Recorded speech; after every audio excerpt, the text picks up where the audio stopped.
जय हिंद दोस्तों। आज हम जो है अगला वीडियो लेके आए हैं जो कि आर्टिकल 20, 21 दोनों के बारे में बताएंगे। उसके पहले हम आपको बता देना चाहते हैं कि हमने अगली वीडियो में जो है आपको आर्टिकल 19 के बारे में बता दिया था, जिसमें कि 7 पार्ट थे। हमने आपको ये भी बताया था कि जो है हमारी फंडामेंटल राइट है, मूल अधिकार है, उसमें भी 7 पार्ट हैं और जो आर्टिकल 19 है उसमें भी 7 पार्ट थे। हमने आपको बता दिया था कि दोनों में से जो है संपत्ति का अधिकार को हटाया गया है। संपत्ति का अधिकार अब जो है हमारा लीगल अधिकार रह गया है, यानी कोई आदमी नहीं हमसे छीन सकता, लेकिन जो गवर्नमेंट जो है कुछ मुआवजा देकर हमसे वो हमारी संपत्ति जो है ले सकती है। उसके बाद आता है आर्टिकल 21 की बात।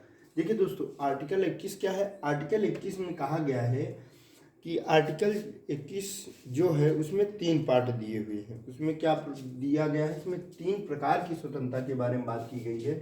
तो तीनों प्रकार की स्वतंत्रता के बारे में हम बारी बारी से जानेंगे।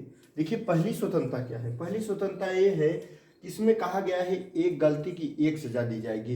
यानी जिस प्रकार से, जैसे मान लीजिए लालू यादव जी हैं, उन्हें चारा घोटाले में जो है जेल की सजा हुई थी और उसके बाद वो अपना सजा पूर्ण किए। उसके बाद वो फिर से अपने जब चुनावी में आए तो सुप्रीम कोर्ट उनको फिर से, या फिर जो हाई कोर्ट है, सुप्रीम कोर्ट है, जो भी, वो उनसे कहे कि लालू यादव जी आप यहाँ आइए।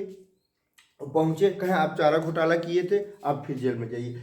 जब कोई व्यक्ति एक बार सजा काट चुका है, यानी लालू यादव जी एक बार जब जेल की सजा काट चुके हैं, तो फिर उनको बार बार जाएंगे, जज साहब से कहेंगे भी कि हम ही लालू यादव थे और जो कि चारा घोटाला किए थे, तब भी उन पर कोई आंच आने वाला नहीं है, क्योंकि उन्होंने उस जो गलती की थी, जो घोटाला किया हुआ था, उसकी सजा एक बार वो काट चुके हैं। तो अब उन्हें दोबारा वो सजा नहीं दी जाएगी। अब वो दूसरी गलती करेंगे तो दूसरी सजा दी जाएगी। ऐसा भी नहीं है, फिल्मों में कहा जाता है चाहे 1 मर्डर करूं चाहे 2 मर्डर करूं, सजा तो वही होनी। अब बात यह है कि फांसी की सजा एक अलग बात हो जाती है।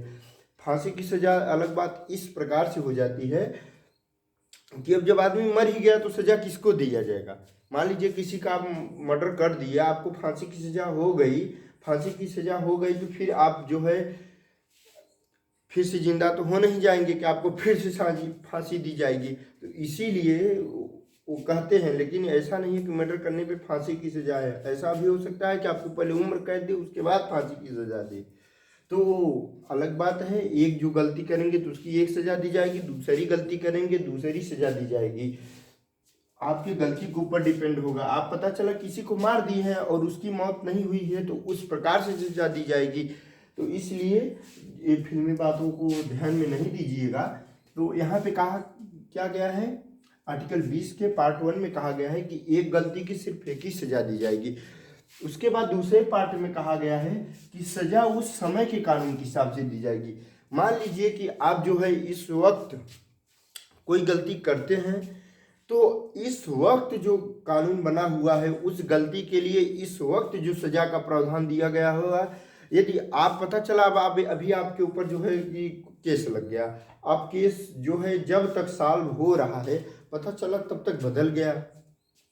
अभी जो है पता चला आपको खीरा जो चुराने की सजा है या अमरूद चुराने की जो सजा है, तो उसमें होता है कि आप कान पकड़ लीजिए, आपसे ऐसा गलती नहीं करेंगे, ठीक है जाए ले जाइए। बाद में हो गया कि आप खीरा चुराएंगे, फांसी की सजा दी जाएगी। यार, तो क्या होगा, अब पता चला मुगलों के जमाने में चोरी तो चोरी चाहे खीरा की हो चाहे सोने की हो, तो इस पर तो ऐसे हिसाब से पता चला कि आपको तब तो चोरी आप कर लिए हैं खीरा की और आपको फांसी की सजा दे दी जाए, आगे कानून बन जाए पीछे, तो उस हिसाब से नहीं होगा न। तो पहले जो कानून था उसके हिसाब से आपको सजा दी जाएगी, न बाद में जो कानून आएगा उसके हिसाब से। यदि आप अभी जो गलती कर रहे हैं, आप 2015 में जो गलती कर रहे हैं, तो 2015 के कानून के हिसाब से आपको सजा दी जाएगी। उसके बाद या उसके पहले जो कानून था उससे कोई नहीं होगा। ये कोई नहीं कहेगा कि आप, जैसे मान लीजिए किसी का हाथ आपने काट दिया, तो ऐसा थोड़ी नहीं है कि आप अब जो है, अब जो कानून में लिखा गया है कि हाथ जो है, यानी आपने धार हथियार से किसी का हाथ जो है काट दिया, तो अब ऐसा थोड़ी नहीं होगा कि कहा जाएगा याद करो मुगलों का जमाना, हाथ का बदला हाथ, गले का बदला गला। तो ऐसा थोड़ी नहीं होगा। सज़ा जो है इस वक्त जो है उसी के हिसाब से आपको सज़ा दी जाएगी। इस वक्त जो का प्रावधान में है, भले आपको सज़ा 10 साल तक आपकी केस चले, उसके बाद आपको सज़ा सुनाई जाए तो इसी वक्त के हिसाब से, भले वो बाद में कानून बदल जाएगा तो बदल उस वक्त के हिसाब से उस वक्त के व्यक्ति के लिए हो जाएगी, लेकिन अभी जो आपके लिए है सज़ा वही आपको सज़ा दी जाएगी। उसके बाद आपको संरक्षण दिया जाएगा। आप जैसे कि जेल में हैं, ठीक है, सज़ा के बाद जो है सज़ा आपको दी जाएगी। तो ऐसा नहीं है अब पता चला जेल में बंद है तो आपका कोई मर्डर करके चला जाए, ऐसी दिक्कत नहीं होगी। यदि आप जेल में हैं तो सरकार जो है आपको संरक्षण देगी, आपको सुरक्षा देगी।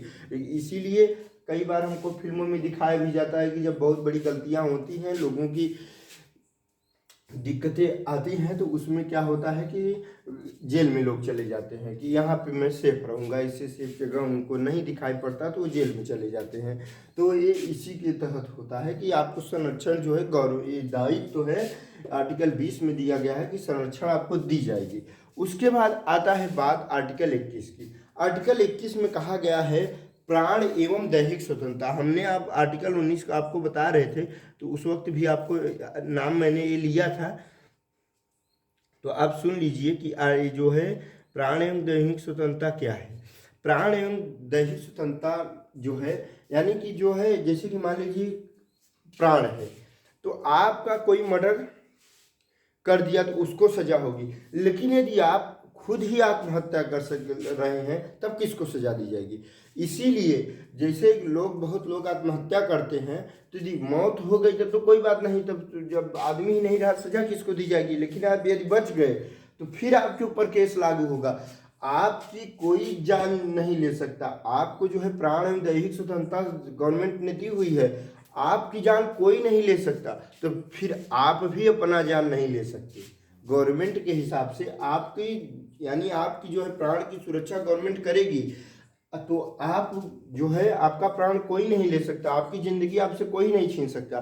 तो फिर क्या होगा कि आप भी अपनी ज़िंदगी, यानी आप जो है वास्तव में देखिए, एक अपरिचित मूवी है, उसमें भी कहा जाता है कि जो प्राण यानी लेना यानी आत्महत्या करना कानूनन अपराध है। तो यहाँ पे दिया गया है आर्टिकल 21 के तहत कि आप जो है आत्महत्या नहीं कर सकते।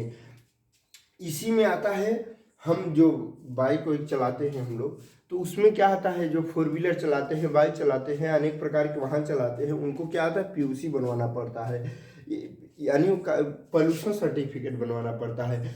प्राण एवं दैहिक स्वतंत्रता, तो प्राण इसी में छिपा हुआ है कि आपको अच्छा जो है स्वास्थ्य के लिए, आपके अच्छे स्वास्थ्य के लिए, आपके अच्छे हेल्थ के लिए जो है आपको अच्छी हवा जरूरी है लेना। यानी आपका जैसे मान लीजिए बहुत अधिक आपकी गाड़ी जो है धुआं दे रही है, तो अब जो पर्यावरण को गंदा कर रहे हैं, और पर्यावरण में हम लोग रह रहे हैं, जो लोग रह रहे हैं उनको उस गंदगी का सामना करना पड़ेगा, उस कचरा वाले हवा का सामना करना पड़ेगा। तो इसलिए जिनका पोल्यूशन फैल रहता है उनके ऊपर चालान लगाया जाता है। यानी कि क्या है, प्राण एवं दैहिक स्वतंत्रता में आता है कि जो है आप जो धुआं चलने वाली बाइक जो है नहीं चला सकते। उसके बाद इसी के अंतर आता है कि आप बिना हेलमेट की गाड़ी लेके निकल दिए, आपको लगता है कि पुलिस हमारे साथ गड़बड़ कर रही है, नहीं। आर्टिकल 21 में कहा गया है कि आपकी ज़िंदगी कोई नहीं ले सकता, तो आप भी नहीं ले सकते। यानी जो है आप हेलमेट लगा के चलिए, ये आपका कर्तव्य है, नहीं तो आप बिना हेलमेट के चल रहे हैं, यानी आप अपनी ज़िंदगी को दांव पे लगा रहे हैं, जो कि गवर्नमेंट नहीं चाहती, इसलिए आपके ऊपर चालान लगाया जाता है। तो यहाँ से बात निकल के आती है। हम तो सीधे हेलमेट के ऊपर बात चर्चा करते हैं, लेकिन बात यहाँ पे लिखी गई है इसके तहत। उसके बाद आती है दैहिक स्वतंत्रता। पता चला कि मान लीजिए हमारी कोई जान नहीं ले रहा है, हमारी कोई जान नहीं ले रहा है, हमको या किसी भी व्यक्ति को कपड़े उतार दिया, सड़क पे दौड़ा दिया, तो ये हमारी दैहिक स्वतंत्रता है। हमारी प्राण तो आप नहीं ले रहे हैं, हमारा आत्मसम्मान कुछ है, हमारी आत्मसम्मान कुछ है। तो या फिर जिसको भी, जिसके भी साथ ऐसा किया जा रहा है, जैसे आसाम में एक केस आया था अभी हाल ही में, कई जगहों पे ऐसे आ चुका है, तो ऐसा इसीलिए इसके तहत उनको जेल दिया जाता है। ऐसे दिया जाता है कि उनकी दैहिक स्वतंत्रता है, यानी आप उनकी ज़िंदगी तो नहीं ले सकते हैं, लेकिन आप उनको शर्मिंदगी से ज़िंदगी जीवित रहने के लिए मजबूर कर रहे हैं, तो आप ऐसा भी नहीं कर सकते हैं। ऐसा यदि आप नहीं पकड़े गए, आप ट्रेन में बैठ गए हैं और नहीं पकड़े गए, टीटी आपको नहीं देखा, आप टीटी से बचते रह गए, तब तो आप चले गए जहां आपका गंतव्य था, आप पहुंच गए। पकड़े जाने पे सारी समस्याएं आती हैं, बस बात यही होती है। आप बिना हेलमेट के बाइक चला रहे हैं, आपका पोल्यूशन बाइक का फेल है, फोर व्हीलर का पोल्यूशन फेल है, आप चलते चले जा रहे हैं, कोई दिक्कत नहीं, जब तक कि आपको पुलिस या आरटीओ नहीं पकड़ता है। तो इसी प्रकार है कि आपकी कोर्ट कहता है कि हम अंधे हैं, हमको कुछ नहीं पता है, उसके सामने एक पट्टी बंधा तराजू लिए हुए जो है तस्वीर लगी रहती है, इसलिए लगी रहती है कि वो संविधान के ऊपर, यानी कि वहाँ कोर्ट में, क्योंकि वो कहता है कि हम अंधे, हमको कुछ नहीं दिखा। जो कोर्ट में जो साबित हुआ वही सही, और जो साबित नहीं हो पाया वही गलत है। तो इसलिए प्राण एवं दैहिक स्वतंत्रता में यदि आप पकड़े गए तभी समस्या होगी, तो आप पकड़े तो जाएंगे ही, क्योंकि आज की दुनिया डिजिटल है, कोई जल्दी नहीं छूट पाता। उसके बाद क्या होता है, इसी में दिया गया है हमें एडल्ट्री, यानी कि हमें जो है निजता का अधिकार दिया गया है। हमें क्या दिया गया है, हम अपने मोबाइल का पासवर्ड या भी कोई भी वस्तु छिपा सकते हैं, और वो कोई हमसे छिपाने के लिए बाध्य नहीं कर सकता कि नहीं हम नहीं छिपा सकते। इसके तहत हम कोर्ट जा सकते हैं, क्योंकि हमें निजता का अधिकार है। प्राण एवं दैहिक स्वतंत्रता उसी में है, निजता को है। गोपनीयता माने हम अपनी बातों को जिसको गोपनीय बनाना चाहे बना सकते हैं, इस पर कोई रोक टोक हमें नहीं लगा सकता है कि आप नहीं लगा सकते। उसके बाद आती है बात प्राण एवं दैहिक स्वतंत्रता में। प्राण एवं दैहिक स्वतंत्रता जो है, इसमें ये दोनों आर्टिकल जो आपको दिखाई दे रहे हैं, यहाँ पे जो दोनों आर्टिकल दिखाई दे रहे हैं, ये दोनों आर्टिकल जो है हमारे ऊपर यदि आपातकाल भी लग जाएगी तब भी ये दोनों आर्टिकल समाप्त नहीं होते हैं। यदि आपातकाल लग जाएगी तो हमारे कुछ जो है अधिकार हैं वो समाप्त हो जाते हैं, लेकिन ये जो दोनों हैं इनका कभी भी अंत नहीं होता। चाहे आर्टिकल लगे, चाहे इमरजेंसी लगे, चाहे जो हो, चाहे जो भी सत्ता रहे, लेकिन इनका जो है समापन नहीं होगा, ये कभी भी बंद नहीं होंगे। 24 घंटे 7 दिन और विगत यानी कि सभी वर्षों चलते रहेंगे, 365 दिनों तक ये चलता रहेगा। ये कभी भी इसको 1 सेकंड के लिए भी इस पर रोक नहीं लगाया जा सकता। उसके बाद बात आती है आर्टिकल 21A की।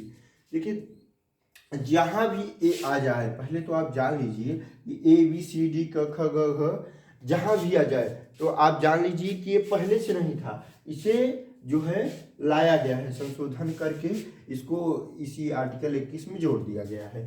तो जोड़ने के लिए ए करके जोड़ दिया गया है, यानी जो है